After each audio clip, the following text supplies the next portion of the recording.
तो मुल्क को डिफॉल्ट से यकीनन बचाया जी। और मैं शहबाज शरीफ साहब को शाबाश देता हूँ।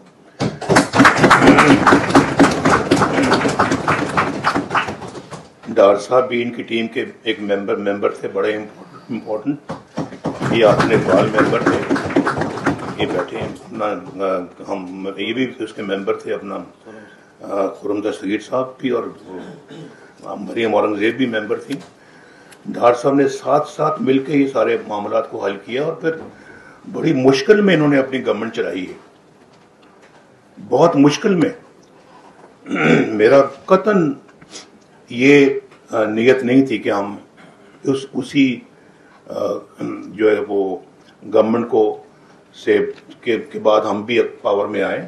मेरा कतन शहबाज साहब जानते हैं, मेरे सारे साथी जानते हैं, पूरी पार्टी जानती है कि मैं चाहता था कि हम सीधा इलेक्शन की तरफ जाएं, लेकिन पाकिस्तान को डिफॉल्ट से बचाना भी बहुत बड़ी एक जिम्मेदारी थी।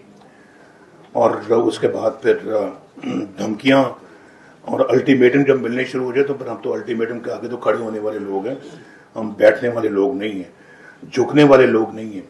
मैंने कहा अपनी, मैंने शहबाज साहब की स्पीच तैयार थी, शाम को इन्होंने स्टेप डाउन करना था, स्पीच इनकी रेडी थी, मैंने स्पीच देख ली थी। और मैंने फिर इनको चंद घंटे पहले मैंने कहा, उन्होंने धमकी दी है, अल्टीमेटम दिया है, अब अल्टीमेटम के सामने आपने खड़े होना है, मुल्क डिफॉल्ट की तरफ जा रहा है, आप खड़े हो जाए। हमने स्टेप डाउन नहीं किया, घनाने हुकूमत को संभाल लिया। फिर उसके बाद कड़वे फैसले भी करने पड़े पाकिस्तान को बचाने के लिए डिफॉल्ट से। और फिर उसके बाद यके बाद दीगरे जब फैसले हुए तो फिर एक मजबूरी थी जो हमें करनी पड़ी। तो मैं शहबाज शरीफ साहब को भरपूर शाबाश देता हूं, जिन्होंने मामलात को संभाला। सब्सक्राइब करें और बेल दबाएं ताकि कोई खबर रह न जाए।